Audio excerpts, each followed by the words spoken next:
into the typical route. Everyone knows the typical route is, you're in an under 16s junior academy position with a professional club. If you're going to make it, you've made that through playing through county or whatever, regional, and then you kind of get selected into a junior academy, you make senior academy, and then hopefully get a senior contract out of that. For me, I never ever thought about being a professional rugby player. For me, it was, I just thought there's things in life I'd much rather do than that. I loved rugby, but I never thought I was good enough to make it into professional rugby. I never considered that to be my one and only profession and the thing I was going to go and do. I just played rugby, really enjoyed it, and kind of I've always been quite committed. So it was always going to be something I was always going to try my hardest at, but I never expected to end up where I have. So for me, even before uni, I just played local men's rugby. There was no rugby at my school. My local was all through to I luckily had 2 years of men's rugby before I joined uni, which was actually like a massive thing for my development, because I played my first game of senior men's rugby at 16 in the 3rd division with a bloke who was 65 playing as a hooker, and a guy who was 67 who was in the 2nd row, and they said, "Oh, you're so quick."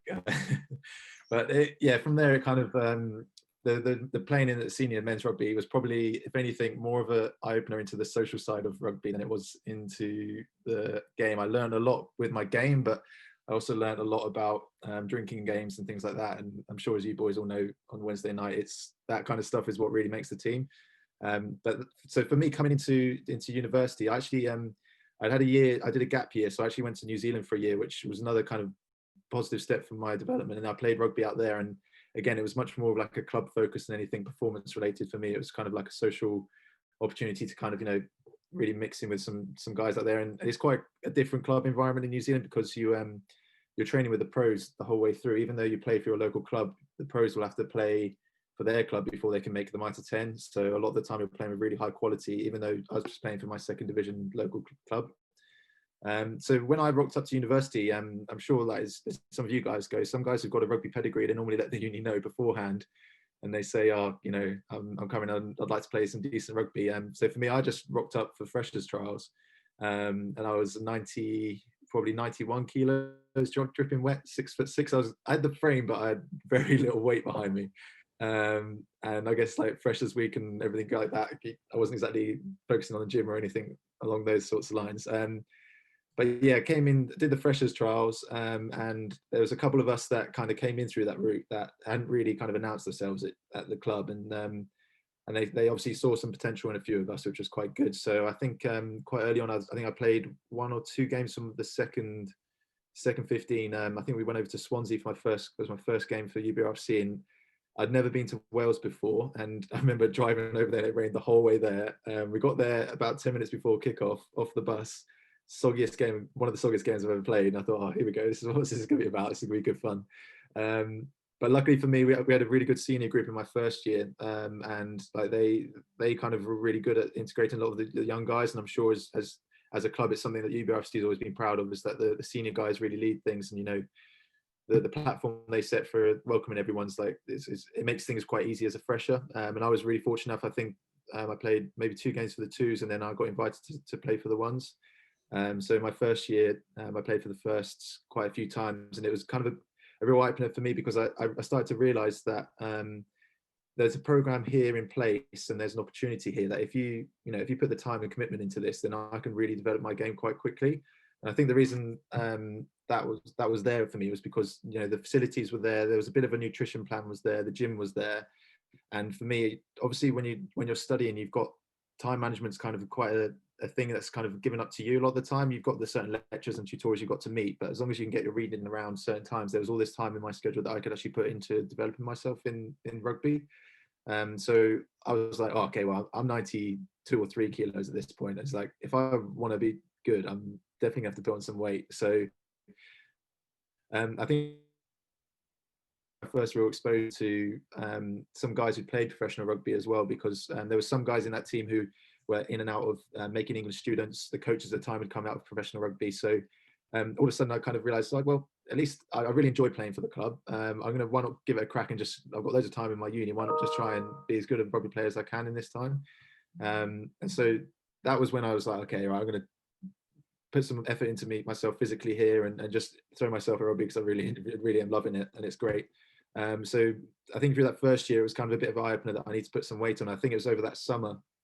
Obviously, you got a long summer, and I went home and I was like, okay, I definitely need to come back stronger, bigger, heavier, because that's going to make a big difference to my game at this point. And I came back in my second year, and that's when I realised, oh, I've got a really good opportunity. If I make English students, that would probably be the pinnacle of what I can do in rugby. And I thought this next year is going to be a really good stepping stone for me to try and hopefully make it into English students. And I became quite goal driven on that, and that was like my big goal. Is okay, in my final year of uni, I'd love to make English students. Let's give that a crack and like really put some time into developing myself and try and really up my performances throughout that year. Do you mind me asking who was coaching you at the time? Who was guiding you and looking after your S&C side of stuff? So at that time we had Matt Salter and Rob Higgett were the two coaches. And so Matt Salter's an ex-Bristol Rugby legend, really. Both of them are. They're both highly regarded in Bristol Rugby. They were players that played during the 2000s when Bristol had that good period around 2008 when they came third in the Prem before they had a decline. I think they got relegated the next season. So it was funny for me. I was actually a little bit starstruck when I first came into training because I used to play rugby away back in the day. This is probably a little bit way before you guys. And I actually played as Bristol in like the campaign mode. And then there was a guy like there, Matt Salter, who was like their best player, and Rob Higgett. And I was like, oh, this is a bit weird. And then all of a sudden they're my coaches, and I was like, oh, these guys have kind of been there and done it all. And I was like, that's so weird from rugby away. But yeah, so they were the guys leading the program at the time. It was quite like old school in the way that they wanted to play the game, but they had a lot of experience of professional rugby, which was they kind of instilled that in the program about how you train, and especially like how you approach the mental side of the game, which was quite good. But as for the S&C side of things, it was pretty much run by them. There wasn't too much input from the uni or anything. I think Dave Rowlands probably did a bit with some of the guys. He put a little bit in place, but there wasn't a huge amount in it. I think it was kind of it was from them, and also a guy I spent a lot of time with, which is Will Sharrett, who's a guy in my year. He's another UBRFC guy that we've joined at the same time. We were both in university halls, and the same one. We were both in down in Stoke Bishop, the same hall, and so we used to walk down to Coombe Dingle all the time to train together. And we used to train at the Dingle gym, which is not as nice as it is now for you guys. It used to be a small little box room, but we used to go down there and hit the gym together. And so after when I studied geography for my degree, and obviously for me my second year I was very fortunate that the department actually offered the opportunity to send out quite a lot of the second years to different places around the world to open up basically a study abroad program for the year. And they wanted to send us all these different places to see what would work well as good universities for their program going into the next year. So we were kind of the trialists, so we got the opportunity to be sent all over the world. So I think the opportunities that really stuck out to me, there's the University of Otago, which is down in Dunedin in the south of New Zealand, and and UBC, which is University of British Columbia in Vancouver, Canada. And for me, I'd always growing up, I'd love to travel, and so the opportunity to go to New Zealand, Canada, and like the big dream for me was Chile. They were the three countries for some reason I just really want to go to. It must be something about mountains and forests or whatever. But when I saw that come up, I thought this is going to be like a hell of a life experience. And I did have a quick look at the rugby program there. I saw that they take the rugby, they got a decent rugby club, and I thought, hey, why not? This is a good chance for me just to get like another year under my belt. Hopefully hit English students in my final year when I come back.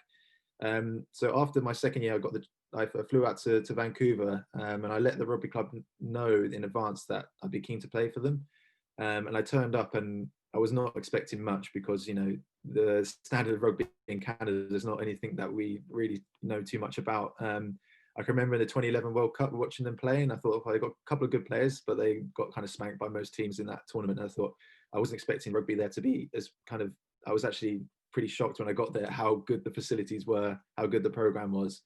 And the reason that is because in a lot of North American sports, as you know, with like NCAA college, football and things like that, they pump so much money into college sports. And that's across Canada and in the US. And I just couldn't believe it, that the fact that the facilities that they had for their gym and facilities and their pitches were the same quality as I've seen in Premiership rugby clubs, and they've actually been for a long time better than Bristol's facilities. The gym that they had there for all of their varsity athletes was, I think they had about 8 or 10 racks all back together, and all the plates were UBC logoed up. Everything, even the floor in the gym, all had UBC logos on it, and everything was just like next level. And they actually had a very good rugby program as well. And I think the reason for that is because Vancouver is kind of the center of Canadian rugby. They actually, on Vancouver Island is where the national team play. And we had a really exciting year of all the players that were playing for UBC that year. A lot of those guys actually have just played in the 2019 World Cup in Japan. Those guys, a lot of them did the 7th circuit and then have gone on to play for Canada in Japan. And they play in the local men's division. So again, it's men's rugby rather than student rugby. But the program was good. The rugby coaching was good. The rugby standard was good, but what was interesting was the standard of the athletes was excellent. They were fantastic athletes, and I think a lot of it's because some of those guys had played like American football and had like a really good athletic background, and the quality of S&C coaching we had there was absolutely outstanding. But the guys just hadn't played as much rugby as you guys would have played by that point. They'd only ever played like school rugby a little bit, and they hadn't just played games and games and games like we do as we grow up. And so what I found, I was actually a long way ahead of those games in those guys in the sense of my game development, my game understanding, but a long way behind them when it came to being an athlete. So it was actually a really good year for me because it allowed me to really progress my like physical attributes through that year, and also be a bit of a leader when it came to the kind of the game side of things, and led those guys. And I was pretty lucky because UBC, obviously they've got tons of money, and alumni is where they get all of their money from, and so quite a lot of guys send their money back to the club. So we, as a result of that, we played Las Vegas Sevens. So we got sent out to Vegas, all paid for, to play in the Vegas Sevens at a university tournament, which ran alongside the World Sevens. Don't give these guys ideas, Sam, for goodness. I know, yeah. Don't give them ideas. I was so lucky to be involved with it because we'd go watch the international guys play, and then we'd go play on a field over near the stadium against, I think we were playing against like the University of Texas, the University of North Carolina, and things like that. And the rugby for those guys, they weren't very good at all, to be honest. But so it was quite easy for us because we were probably the best rugby program in North America. But we were fortunate because we went into the final of that tournament. We got to play in the stadium after the last of the international games, so there's still quite a big crowd there, and that's kind of probably my first exposure to playing in front of a big crowd, as opposed to, well, I suppose varsity in my first 2 years was probably the biggest atmosphere I played in, but that was kind of my first like real stadium atmosphere, which was good.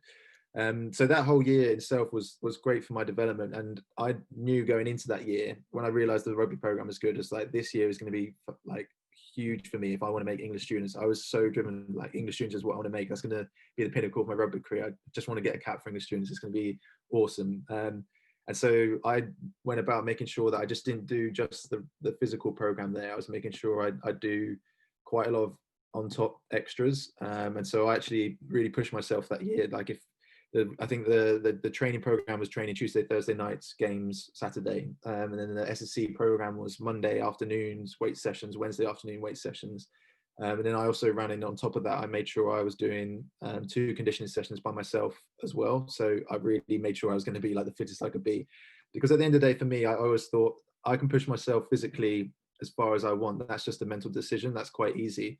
A lot of the time when people think about talent, they think about it's your ability to pick up skills quickly, and someone who can really flourish at something and take a lot less time to do something. And for me, I never thought I was like a real natural or completely talented at a lot of things, but I just had quite a good drive and quite motivated to just keep practicing, and then you'll basically make up that talent deficit that you feel that you might have. And so for me, I was like, well, if there's one thing I can do, I can at least be the fittest guy in the team when I come back. So I just made sure I just like hammered myself with conditioning all the time. And it was a good year. I really enjoyed the year. It was great for my academics. It was great for my like for life, as in general. Made some really cool friends out there. And then I came back, and this is when Goody had been introduced into the club, so this was his first season. So for me, obviously it was interesting because the club had gone through quite a change. In a sense, it changed for the better, because with the previous kind of coaches, it would be very much like the way that they'd been coached. They hadn't really had anything new in quite a long time, and we're still playing rugby the way it was played in 2003, essentially. So it was a really fresh kind of vibe in the club, and it was quite interesting coming in as kind of a more senior player, because I'd always known UBRFC to be run the way it was, and now I come in and there was a lot of guys that were new to me because I'd taken a year abroad. A lot of that second year group were now had either left or whatever, that was my year, and I was now one of the more senior players, being in my 4th year at university. And again, also I think the thing with obviously the way rugby's now changed at university level, I think Bucks Super Rugby was due to come in the next season. Was that right, Goody? Yeah, I think well, the season after, actually, we were one more up. Okay. Yeah. And we'd always been in Bucks Premier South, so we'd always play every year. It was always kind of the same. We'd be around 5th or 6th out of 8 teams. It was always Hartbury, Exeter, Cardiff Met, Swansea, Bath, us, and I think that was normally it. It was always those teams, so we'd always be playing those teams. And I think it was for us, we really wanted to push ourselves that year, and it was always a challenge because I think we missed. Perhaps I think myself and my friend Will Sharrett, who I mentioned before, we were probably, there was us and there was a few others, Dave Watchorn, who were kind of the senior group who had come in from that 4th year. And so, it was our chance to really lead. And I think it's something you guys probably all know, being at UBRFC, you start off as a fresher, you feel like there's a bit of a hierarchy, but it's not really the case. And then you leave the club as being one of the leaders at the club, and you're the one who kind of passes on the whole ethos and culture within the club. And that was kind of quite nice coming in, but also it felt a bit weird because I didn't really know a lot of the guys. But that was a great year for me, because I think it was the first time I'd ever been coached skills to the standard that I'd been taught by Goody. And I think that was a huge development for me in the game. We had us all juggling, as I'm sure you boys have been juggling plenty. So much passing skills, and those things kind of really took my game to the next level. So in that year, I came back in, obviously when we started in September. I was fortunate to play quite a few games, and then I knew English students would be the goal for me, and I think they started to look for selection around December, January time. And luckily for me, the Bristol Rugby Academy coach was also the English students coach, a guy called Mark Irish. And he invited me to play a few A-League games for Bristol, which was something I was like, oh, well, I just want to play English students, so I'm not sure like A-League's going to be like much use to me. I actually started off with not an A-League game. It was a game that Bristol Rugby played against Oxford Uni. And it was a funny one because Oxford Uni, I was like, okay, well, they'll just be a uni team. But I never really understood where Cambridge or Oxford fitted into the Bucks thing, because they never played any of the Bucks teams. They were just exclusive to playing each other and playing for varsity. One thing I actually forgot to mention, this is year 2015. So the Rugby World Cup had just happened. And in that September, I was actually so lucky with this. There was a Universities World Cup that ran alongside the Rugby World Cup, and it's something that they still do every year. So last year in Japan, there was a Universities World Cup, but it's a completely invitational thing. There's no selection process for it at all. And UBC got actually invited to be the Canadian team to play in the Universities World Cup, and Oxford got to be the English team to play in the Universities World Cup. And yet, if to be honest, all the times I played Oxford, they're actually not that good, because there's way better university teams out there than there are Oxford and Cambridge, but they're just good for their varsity games. They put in all these big names. But I actually played in the University World Cup. We played some really cool teams in that. We played University of Cape Town, Trinity, College Dublin. There was a New Zealand like university side, which was just invitational. There was also a Japanese team, and then I was playing for UBC, so it was quite an international mix. And it's funny enough, actually, in that we played against the New Zealand team, we thought, oh, fuck, these guys are going to be so good. They did a hacker before the game and everything. We were like, these guys are going to actually tear it up. But they were just a complete invitational time. I think they were there for the piss, to be honest. They were out every single night, which is quite funny.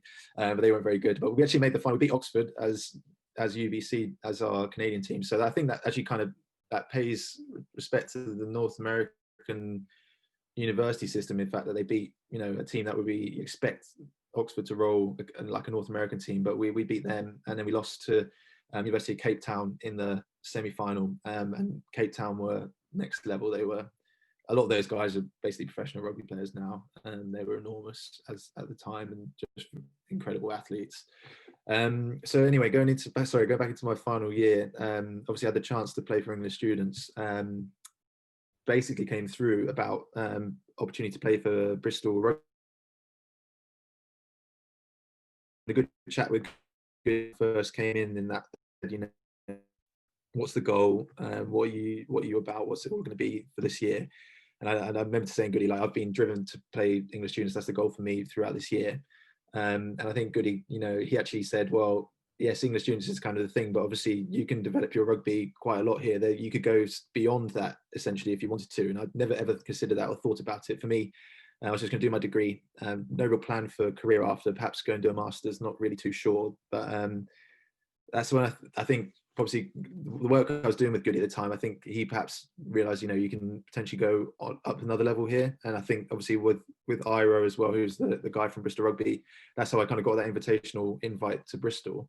And so I played the first game against Oxford, and I played as hard as I could, played quite well, and I actually had my first ever serious injury 60 minutes into that game, which is probably a sign of things to come. I don't know, playing at that standard, but they enjoyed, they obviously saw something in me and they invited me back to play. I managed to come back from that ankle injury in probably, I think it was about 8 weeks or so, play some more games for UBRFC, and then got invited out to an English students trial, which was, you know, a huge next step for me.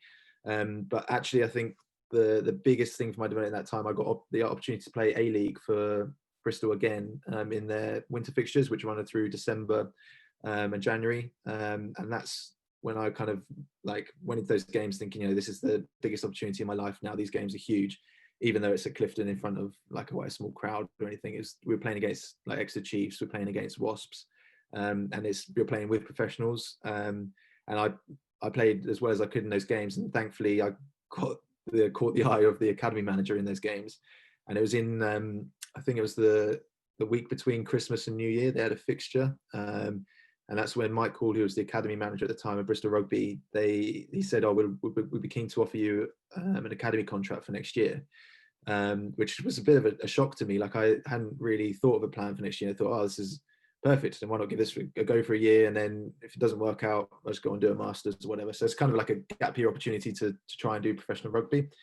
And I thought, oh, brilliant, that's going to work well. And so that January, I actually signed, and I actually got a chance to play for the first team for Bristol in a B&I Cup game. Bristol was still in the champ, so they had a cup, which the B&I Cup, for me, it was like the biggest game in the world. It was like the World Cup final was my first ever senior appearance, and I thought, oh, you know, this is an opportunity. I've got a cap essentially for Bristol, like it'll go down as my first professional appearance. But it wasn't that big a game. It was against Ulster, the B&I Cup, but I came on at the end for 20 minutes, pretty nervous, but it was a pretty cool experience, playing with guys that, you know, I think, well, obviously in that team in Bristol, the rugby at the time I was training, there was like Gavin Henson was in that squad, all sorts of names. Now I've seen so many names go through, I kind of forget who they are, but there was just, you know, some guys who played a lot of international rugby, and it was just really, really kind of a bit of a whirlwind for me, because I was still in my final year of uni, and as a lot of you guys know, the final term of final year of uni is like 70% of your degree. I still had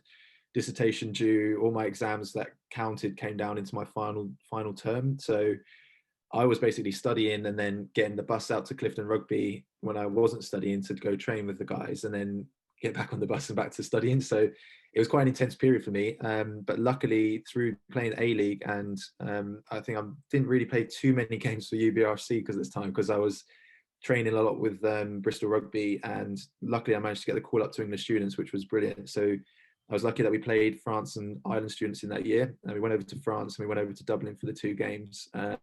We lost narrowly to France. I think it was last kick of the game. I think a 21-19 loss maybe.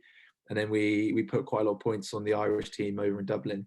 But at this point, because obviously now my whole rugby world had kind of changed focus. Now it was like, I'm involved with professional rugby now. And professional rugby, it's such a kind of like, this is everything you do is all about performance. So for me, even playing English students, I could only play 40 minutes in that game, starting when we played against Ireland, because I had to play Monday night for Bristol Rugby in the A-League, and this is a Saturday game. So so unfortunately all the boys went out for a huge night out in Dublin afterwards, after they beat Irish students, and I wasn't really allowed to go because I had to play Monday night for another game. But all through that final term for me, it was a bit of a whirlwind, because I'd been very goal focused and goal driven. For me, I'd always wanted to make English students. I always wanted to get first for my degree. I made English students and I just missed out on my first in the end, but it was a cool experience, you know, playing for English students, which was great, and obviously making out of it something I never realised I could kind of fall into, which would be a professional rugby career. And then as soon as I finished uni that year, that's when I was basically full time as an academy player with Bristol Rugby, and this was the season that we just got promoted. So whilst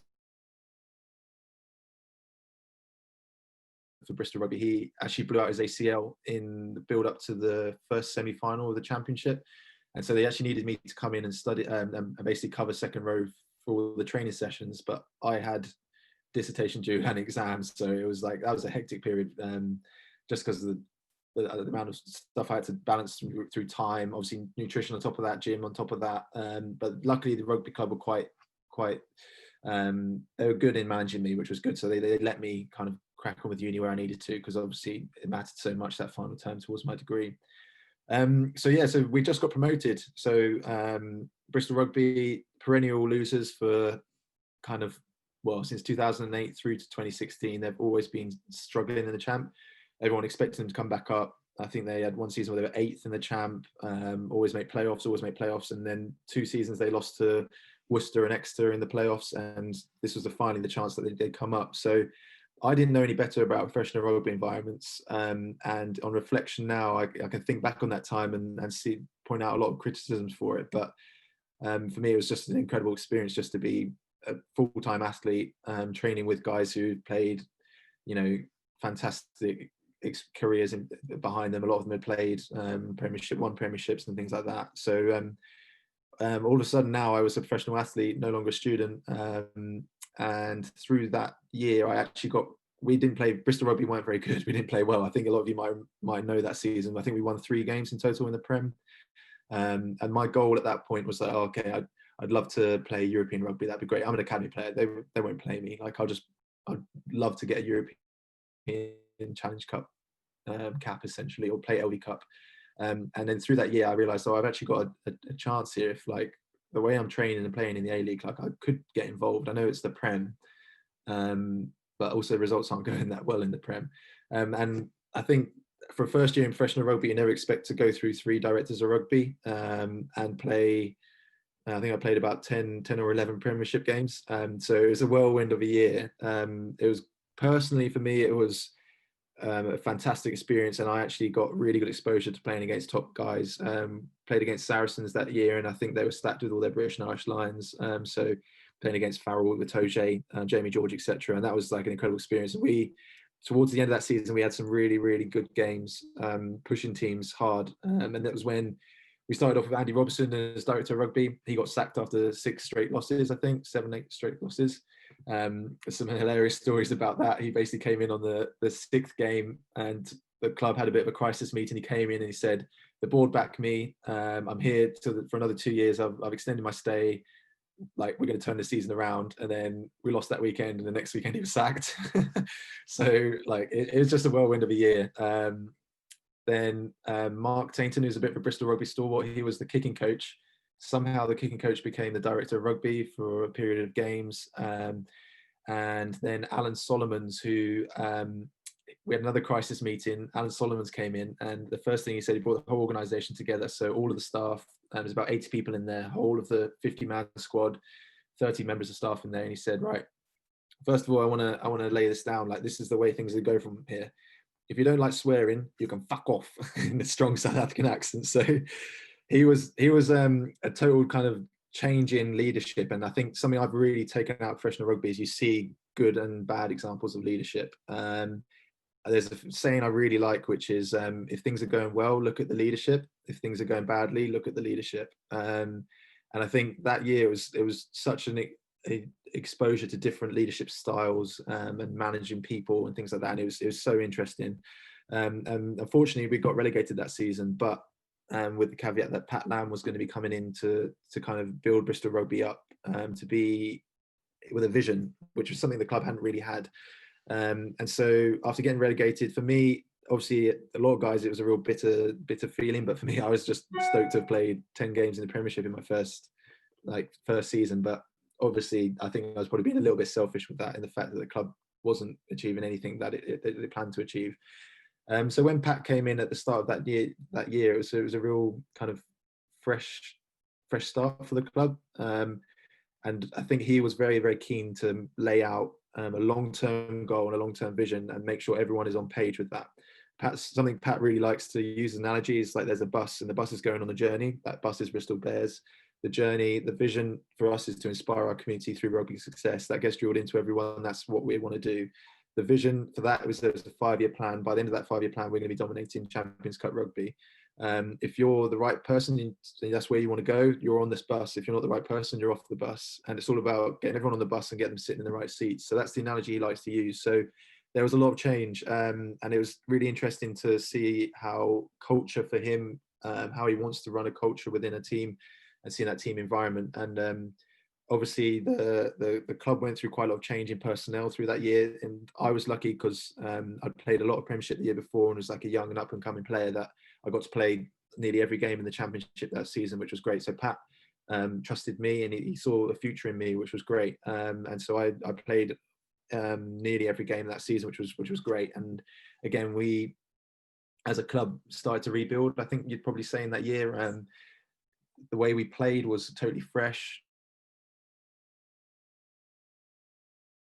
I was completely different rugby. I think you guys, like you, especially as someone who's come from like a kind of an academic background, you wouldn't appreciate really how much learning actually has to go into playing that the way that we play at Bristol Bears now. Basically, the attacking vision for how we play is that we can go around a team, over a team, and through a team. It doesn't matter what the conditions are. We've got a way to play for that. So we're not a team like Exeter who's going to play exactly the same way every week. We've got a way of playing, and we can play from anywhere. But that requires systems and structures. And Pat is someone who's kind of like nailed that into the way Bristol play for quite a long time. Is that if you go out of system as a player, you're not the right player to play for that team. Everything's about system for him. So if there's a way to fix a problem, it's in a system. If there's anything that's going wrong on the pitch, there's a system to get you back into that. So there's different systems in place and the ways that we can play to make you win games. And that requires obviously players to know a hell of a lot of the game plan. Everyone has to know the game plan. Everyone has to know the system. And so when Pat Corporate came in, he made sure all the players had the ability and the skills required to play in that system. And everyone had the knowledge and game clarity to play within that system.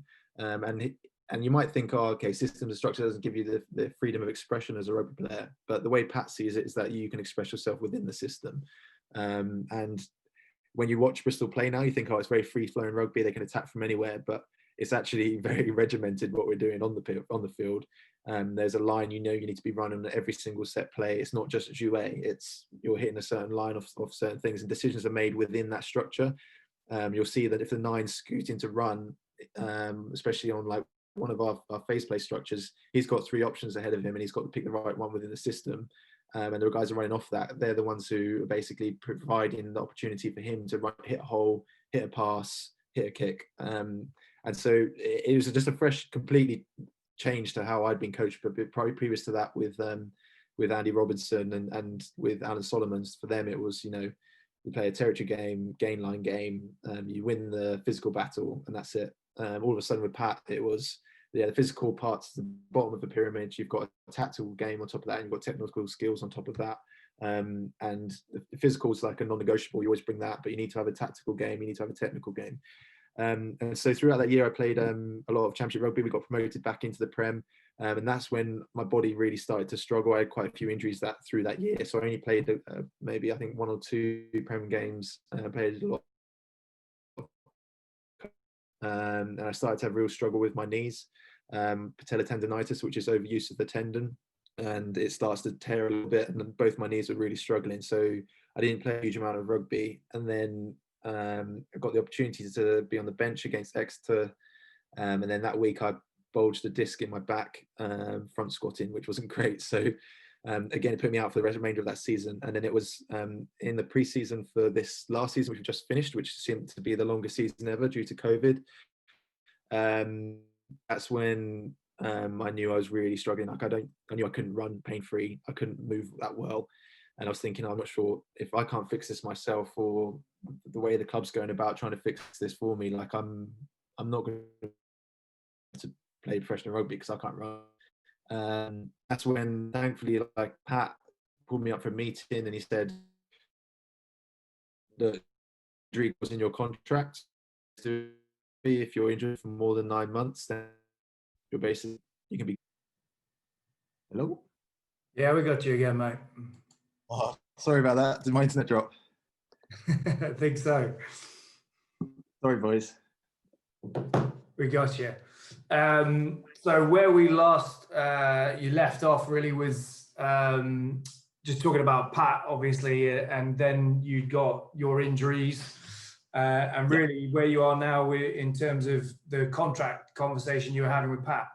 Yeah. I was very fortunate that obviously I'd hit my injury clause and they were going to cut me as a player, but there was an opportunity there that Pat had wanted to recruit a professional development manager at the club, which was someone who looks after the players' off-field interests, which is something professional rugby is kind of starting to, a lot of professional sports now looking into player welfare and how you can build a person around the athlete. It's something the club really wanted to consider doing to help engage in their recruitment as well, recruit better players, because you're often a much more holistic approach outside of being a player.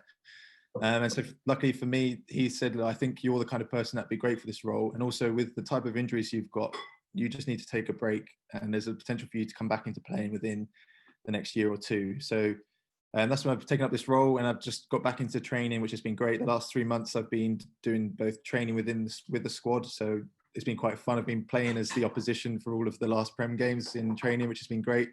Obviously playing as all the teams that we've been up against and playing against Toulon for the Challenge Cup final, etc. So it's great to be back involved with the team and also doing a role which adds value to the players as well. So I'm really fortunate to still be a Bear, and thankfully for Pat, he sees a future for me still as a player. So the plan is to continue in professional rugby for me. Awesome, mate. I'm really glad to hear that you're coming to the fore again, really. We're just looking forward to seeing you pick up some more Man of the Match awards. Fingers crossed and touch wood about it. So many questions, actually, that spring to mind from what you've just said there. So what I'll say, guys, is I'll ask a couple of quick questions now with Sam, and then I will unmute all of you rather than putting questions into the chat, and let's see what comes out. Just remember, we are recording all of this. For me, mate, I think that I could ask you about life in rugby, more about leadership and tactical stuff as well. I think for these guys on the call and for myself, it'd be really interesting to hear your view on the difference between playing what would be Southern Prem Super Rugby Bucks and how did you make up the gap to getting to Championship Premiership Rugby? What are the big differences between the game? The difference between the players, the differences between the physical prep, the mental prep, and how could, if any of these guys are aspiring, how could they get there potentially? I think it's quite an interesting one, because I've always been an advocate of university rugby, someone who's kind of come through that system, and it's always difficult to compare where you think that standard is, because it's kind of its unique little bubble in the sense that university rugby just plays in this tournament against guys the same age, but there's obviously a mix of ages within that. And so I was never really it was hard for me to kind of gauge where university rugby standard fitted in compared to, say, the under 18s programs at professional clubs. And I'd probably say that the standard and the speed of the game is actually something which is a real benefit of playing university rugby, is that it's actually probably fast and as fast as some of the games that you play at a professional level. But the biggest difference is the physical development of the guys. I mean, as UBRFC in general, we always struggle for front rowers. We never had anyone who was 120 kilo tight head holding down the scrum. You never had 6'8", 120 kilo second rowers. So the physical difference was huge. Broadly. Yeah, well, yeah. There's been a few here or there. The physical difference was probably the biggest. The skill development that you get at university rugby and the speed of the game that's what's great for you as players, and you get to play at high speed, high tempo, and you get to play, especially the way Goody likes to play, you get to play with good skills, which allows you to, I think the biggest thing about technique is that technique allows you to play with freedom. If you've got good technique, it allows you to express yourselves in ways that you wouldn't be able to without that basic technique that you've got behind you. So that's something that university rugby has always developed. If I was to say, if anything, it's more specific to my position, really. If you're going to step up to professional standard, you need to be you need to fit the physical profile for that. And I'm someone who's always been on the fringe of that. I've never been heavy enough to be a proper second row. I've just been a kind of 6 back row hybrid. And sometimes some coaches really pigeonhole it. Like Warren Gatland wanted 120 kilo second rowers because of the way he played. And I think, you know, it depends on the coach in professional rugby about what they think about your physical attributes. But I think that's very position specific. Something Pat's a real advocate of is in your role, within the team, is that you have a key role no matter what position you're in. If you're a prop, yeah, you're expected to do all the things that a rugby player can do around the field, be good at the breakdown, good passing, good defense, good tackling. But your number one role is being a dominant scrummager. A second row player, your number one role is dominating the air. A back row is dominated, like they dominate the physicality of the game. A 10 and a 9, they call the shots of the game. Centers, they get you over the game line and play like that. That's his way of, if you want to be a professional rugby player for Pat, you've got to hit those key attributes in your position. And you've got to be someone who does that the best they can amongst your competitors in that position. So that's probably the way I'd probably think about it. Cool. I could ask, as I said, loads of questions around leadership and what you've learned as a leader, time management and prepping your food and all that stuff. And I hope the boys will come through those questions in a minute. So one final question from me would be to ask you, what was your favorite memory, or the memory that stands out the most of playing or doing something with UBRFC and the friendships and the games you played, etc.? I've got to say, like, that's a good question. There's so many highlights throughout my time, and I think, you know, the opportunity to go on tours with boys was great. When you go and travel, like we used to do pre-season games against Durham. We went up to St Andrews and played against them. They were just great trips because, like, you have a hell of a social time with the lads. Play good rugby against teams you wouldn't normally play against, which was great. But I think, you know, varsity always stood out for me, and it's not something you guys really kind of have in the same way now, because it was a bit of a different beast back then. It used to be like rowdy, it used to be raucous, there used to be a lot of drinks, like all the boys from the club would all be there hammered after going up Gloucester Road. So the atmosphere was always like something different, but it was always a really high intensity game. And I think something I miss actually in professional rugby is you don't ever play with guys that play as if it's their last game, and varsity was like their last game of rugby union. Guys would fly into things like you've never seen before, like they put their bodies completely on the line. You don't really see that in professional rugby because it's such a week in, week out 30 game season. Yes, guys are like incredibly physical in professional rugby, but they're not like going balls out all the time.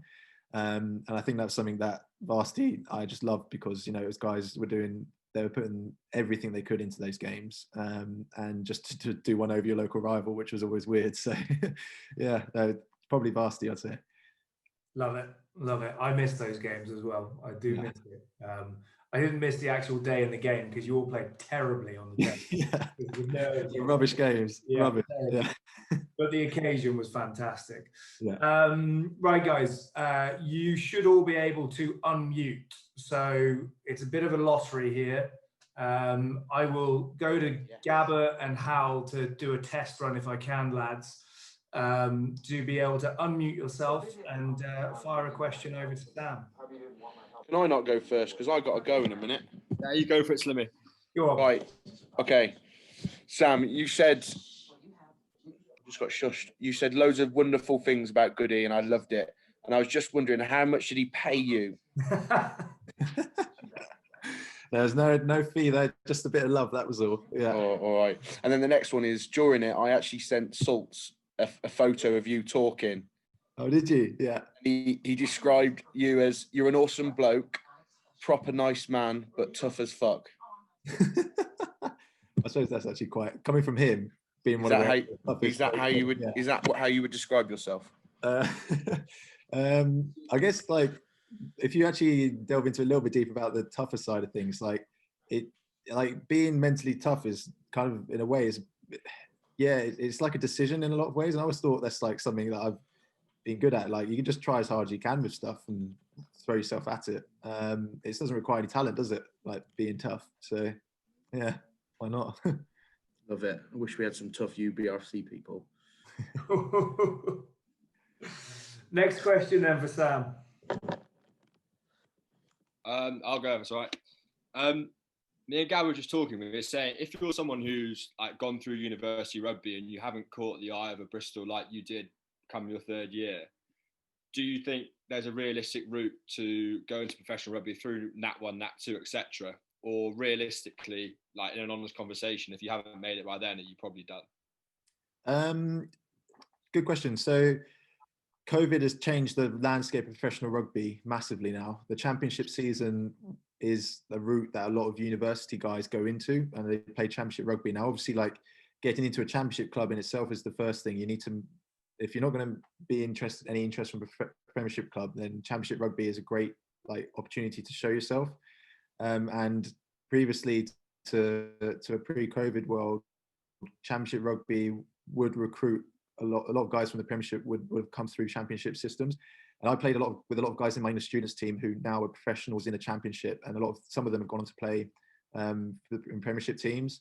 Now National League 1 is again a stepping stone into the championship, and National League 2 is kind of a step up as well. So what I would say is like a great option if you're in that kind of boat is playing for a good National 1 team that is based in London. So Rosslyn Park is a classic. Richmond is another really good club. You can have a great city career and like pursue whatever you want to do in a career in London, but you can also play really good standard of rugby. And from that as well, I mean, I think that Chin is another club which is just out in Oxford area. I think they're like National 1 pushing for championship.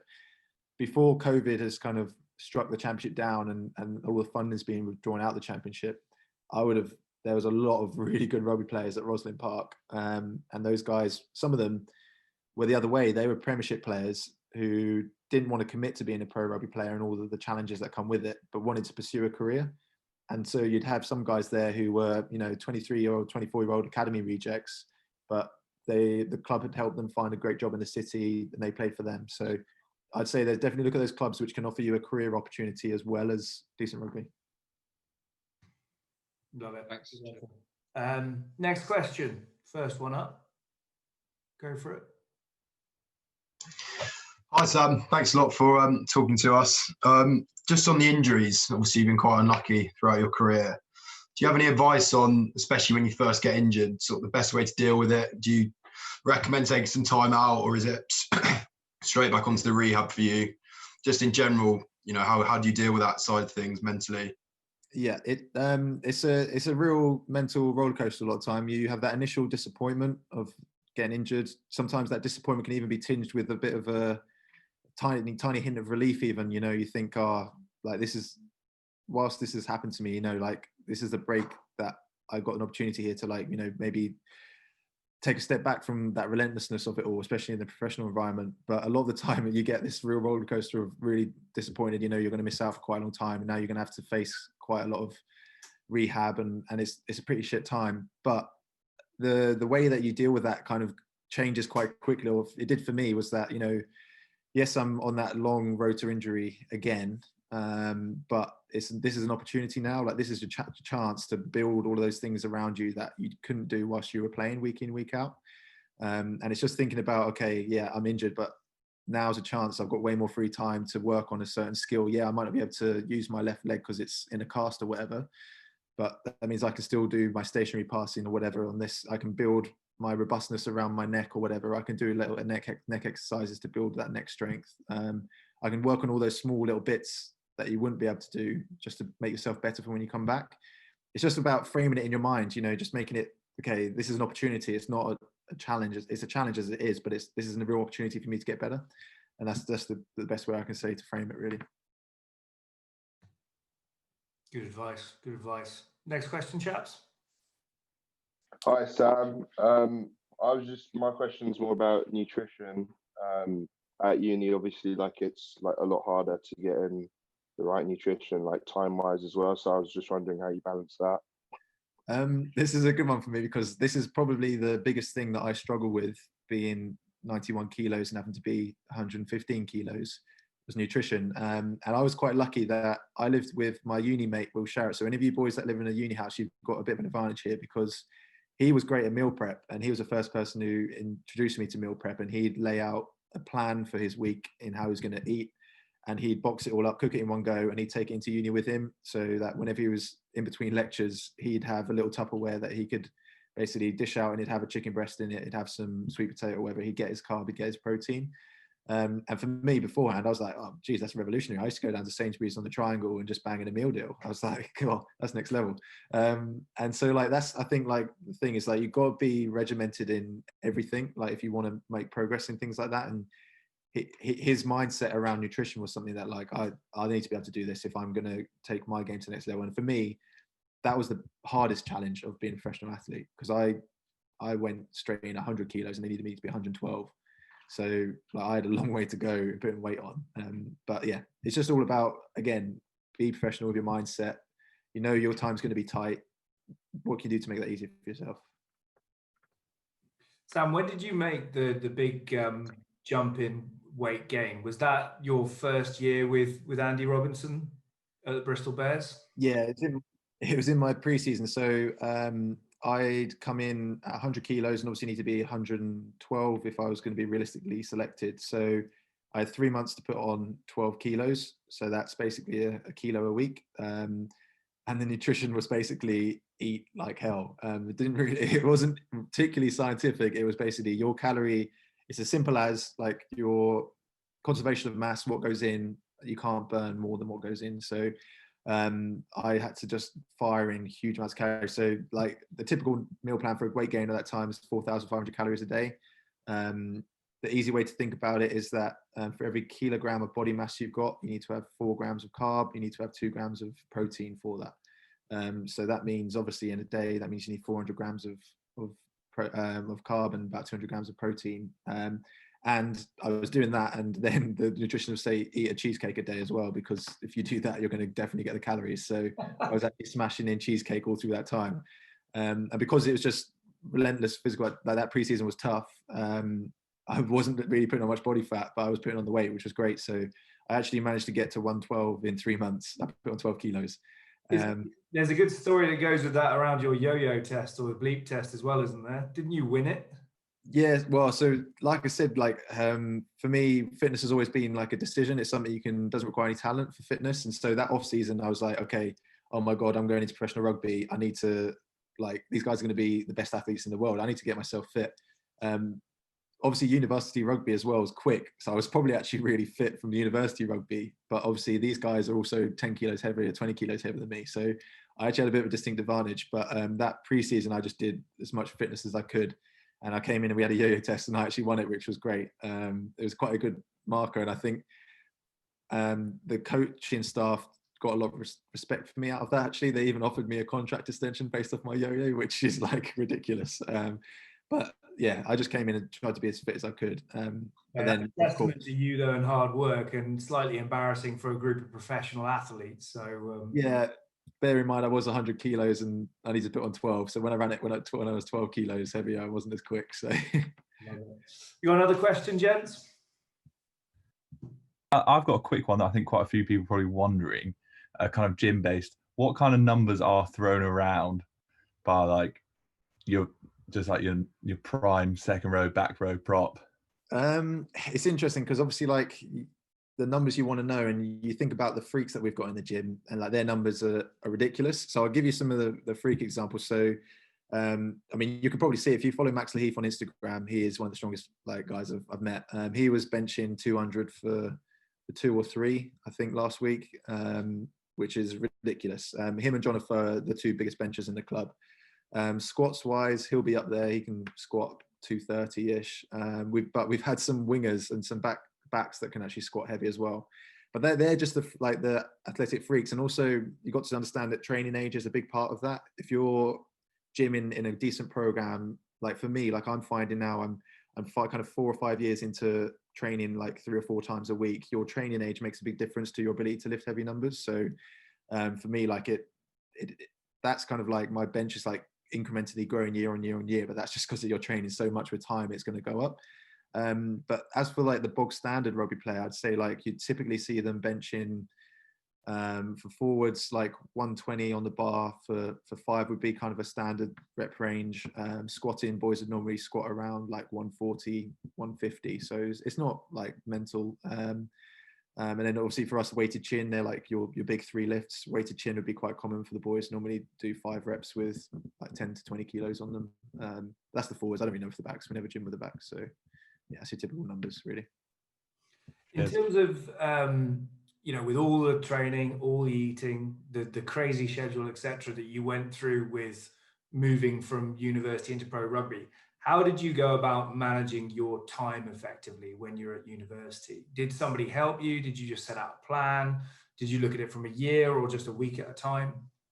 I think it was just a lot of it was consistency. Like I said, that final year of my degree was tough because I had to be very, very regimented with it because I'd set myself 2 really clear goals. One was I'm going to make English students and I'm going to get a first. And I didn't actually get the first, but I was kind of exceeded my expectations with English students in the sense that I was playing professional rugby in that year. And I think obviously being goal driven was the real driver to be regimented. I was so driven to make sure I achieved that goal that it was really easy for me. My mindset was really easy for me to do the tough things that it required. If it meant requiring getting up extra early to get on a bus, to go to training, to get back, to then do 8 hours in the library, to then do my gym session, to then do my meal prep, like it was easy for me because I knew that what that was going to provide me, it was going to give me, the chance to do really well in rugby, but it's also, I was putting enough time in to make sure I was going to do as best as I could in my degree. And I think it's the why is what drives everything a lot of the time. That's, Pat has given the club a vision, and that's the why. That's why we do what we do every day today. If you're someone who requires that kind of motivation and wants to achieve what you can, if you set a why, a goal, it's quite easy for you, if you believe in it, that everything else will kind of fall into place. Like it. Any other questions, gents?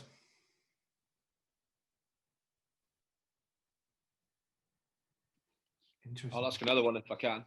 All right. You're talking about like the Bears' method of play with the fact that they will change their game plan, got like 3 game plans or whatever.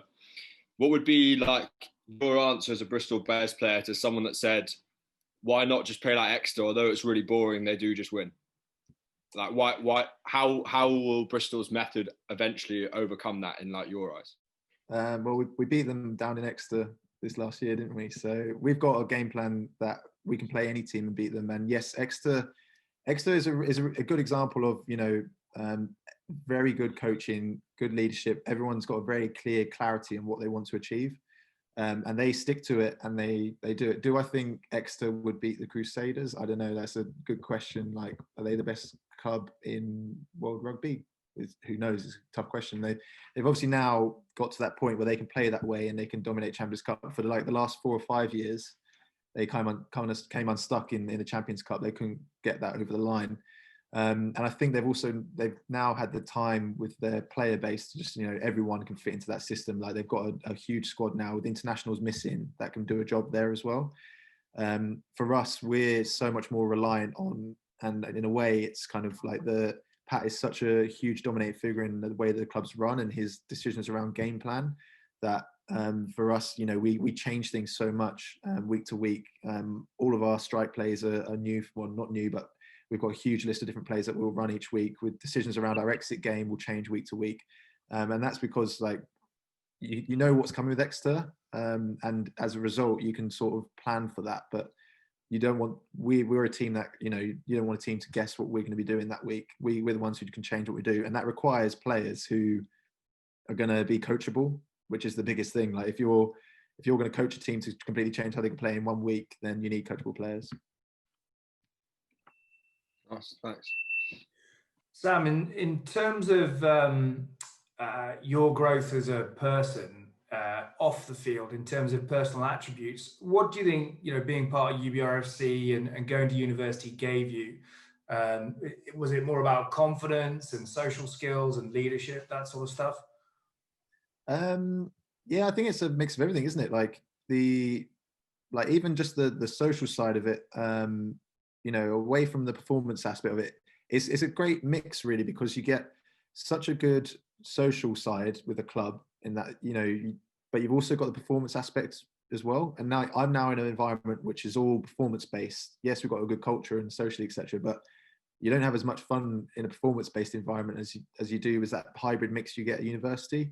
And I think that's like what you guys are so lucky with at UBRFC. You know, you get a mix of both. If you want to go full ham with the performance and try and be as good as you can, you can. And if you want to have a good time, then you can just play a bit of rugby and sink a bottle of wine on the weekend if you want, you know. So there's a mix of the two. So I think it's that, but also within it, you know, it's up to you how much you want to put into it and how much you're going to get out of it. If you're someone who, you know, really wants to get the best out of your performance, you've got all the tools there, and that's what I think's so great about it. It's kind of like however you want to use UBRFC and what you want to get out of it, it's there for you.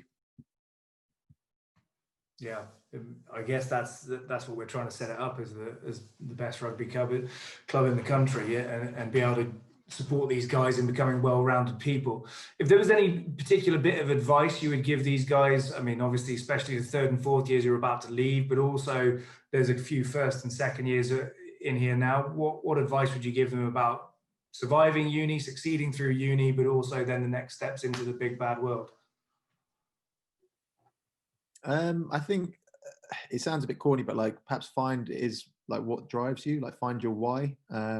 Why do you want to play rugby? Like what's the goal for you? Like I said, like I was really goal driven throughout university rugby, and it did wonders for me in giving me the structure and the way that I think. And that's not the way it has to be for everyone. Like everyone's got different ways in how they operate and how they think about things. But if you know the why, and like it's the same as here for us at the Bears now, like we're on a journey to success. The club's been losers for quite a long time, and now we're on this road to, you know, hopefully we're going to be playing Champions Cup and hopefully dominating Champions Cup in a few years. And that's because the club knows what it wants to do and it's got a vision. And if you find out, like if your why is just simply like I want to be the starting guy in the second 15 for my position, I want to be the starting guy in my position in the first, let that drive you, and like everything else, put everything else around that to make that happen for yourself. That would probably be the best advice I can give. Sounds good. One final question for me, and then I'll see if the lads have got anything else left. It's got two parts though. Who was your favourite player or the best player you've ever played with at UBRFC? And then the best you've played with or against for Bristol Bears? Okay, favourite to play with at UBRFC would be Dave Watchorn, who was a guy who was my year as well, and he was a medic, so he managed to be there as well when I came back from Canada. So we still played all the way through together. He was just like a real tough guy. Like I thought I was like fit and tough, and he was next level fit and tough. And he was just a top class player. I think we were quite similar, like really good friends. He was probably my favourite to play with because he just like do anything for you. Great bloke. Probably the best player I've seen to not play professional rugby. Yeah. But he would have cost any pro team, you know, at least 100k a year in tape, because that was what we held together with. Pretty much, yeah. And for Bristol Bears? Bristol Bears, it's a really difficult question because I've seen some guys there who are the most talented rugby players. Like you just couldn't imagine it, but there's one person that stands out for me, and that's John Afoa. I've never known someone to have such enthusiasm for being a professional rugby player. He's been a professional now for like 18 seasons or something like that, but he still comes to work every day, like absolutely loving the fact he's a professional rugby player. He's cracking all the banter with the lads. He's like driving the socials when we're on a social. He's a bit of an animal on the piss as well, which is quite fun, but he's also class. You might have seen, we put out a video out in training where he threw a behind the back missed pass, which like beat 3 guys, and like no one in training is allowed to do that, but John Afoa is, because he's won a World Cup and he's the man. And he's just like awesome. Like as a tight head, great skills. We call it razzle dazzle. He is razzle. Like in training, he'll be pulling out little kicks and stuff, offloads. But he's also class at what he does. Great tight head scrummager. He's like 34, 36, 35, something like that now. I think it might be 36. And last season we had, I think that might have been the best scrum or the second best scrum in the Prem. And he anchored that down for us. And it's just a class bloke to be around. He's great with the young lads, everything about him. 100%. John Afoa. Brilliant. Any other questions, gents? Yeah, I've got a quick question actually. Sam, thanks for doing this, by the way. I was just going to ask you, I guess as a player and then also in your role now as professional development manager, what are your biggest like habits that you sort of attribute to your success? It's a good question. I think, again, like a lot of it comes down to mindset. And, you know, I think I've probably said it quite a lot now. Like it was just obviously being, you know, willing to do what you have to do to get to where you want to be, and realizing, actually, I'd probably say something that a big part of that is self-awareness. It's something that a lot of people don't kind of really put too much into. But I think if you've got really good self-awareness, you know what your work-ons are a lot of the time. And if you're someone who's really, really self-aware, you know exactly what your weaknesses are and exactly what your strengths are. And you can then lay out that plan yourself, rather than being the coach telling you exactly what it's good to do, or you're completely blind to what it is that you need to do to improve. I think that's something which not only is effective in rugby, but it's effective in life as well. It probably goes the same in like your academic life as well. Like if you're self-aware of like what it is that you need to do a lot of the time, then it's a lot easier. So I'd probably say, yeah, that those are my two key ones, was you know, like having that mindset and being self-aware. Any other questions, chaps? I think that's a lot. We've kept Sam here for a good hour and a quarter now, coming up an hour and 20. Final thing from me, mate, is just a huge thank you very much for your time and brilliant insight into your experiences and your journey through rugby, the University of Bristol Rugby Club, and into the pro game. We wish you all the luck in the world to make the comeback. And we'll hopefully see you in a training session supporting the line out at some point in the near future, so we can get back playing rugby again.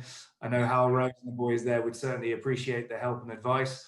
And then again, we've also just been given the go-ahead for May 21st, our alumni 1876 club launch for all of our old boys. So any help bringing back the old guard would be greatly appreciated for that as well up at Twickenham.